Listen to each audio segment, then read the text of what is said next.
All right, so just heading into the Patriots matchup, what do you kind of see from their passing game? They got some receivers that have been playing well Yeah, between Diggs and Butte. yeah. They have a really good core all around, like running back. QBs developed well. Definitely see a difference from year one to year two. They definitely got a great receiving core. Honestly, you can tell like they do good like with the run block reads. So us as a defense, we just gotta play good with our eyes, communicate well, and go out there and just execute our call. You said Drake May's kind of shown some improvement from last year Yes. to this year. What are some of those things that stand out to you in the leap from year one to year You two? could tell he's more confident. His accuracy is way like on point now, like than last year.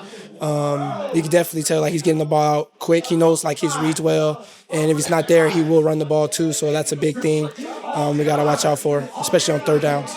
So something that was on display in that Sunday night game against Buffalo was his ability to kind of like get outside the pocket, but kind of keep the play alive and keep his eyes downfield. Yeah. How hard is that on the secondary to kind of still stay engaged, even though when he's buying that extra time? Oh yeah, like I said, it's all eyes. It's an eyes thing, and but when there's a lot of things going on in the backfield, that's what gets it very hard, really difficult on the defense. So, and that's why offense run those type of plays. Get your eyes in the wrong place, and then boom, you might come down, and there's somebody behind you. There's a pass. So that's why I said that's probably like the most important thing to do this week. Eye progression, and like I said, just execute the call. So I know you can't copy and paste, 5 turnovers forced into the Yeah. next week, but what are some of the things you can kind of take away from last week and carry over against the Patriots? Last week we've been emphasizing the ball. We all know the ball is the most important thing on the field. Like I said, we've just been practicing turnovers. Any chance you get in practice, just act like you're trying to go for the ball.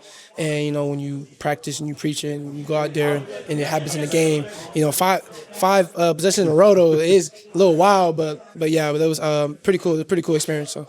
And just talk about kind of your progression from like the beginning of the season to now. What's kind of allowed you to kind of hit your stride? Obviously, culminates in a big touchdown, fumble recovery return. Yeah.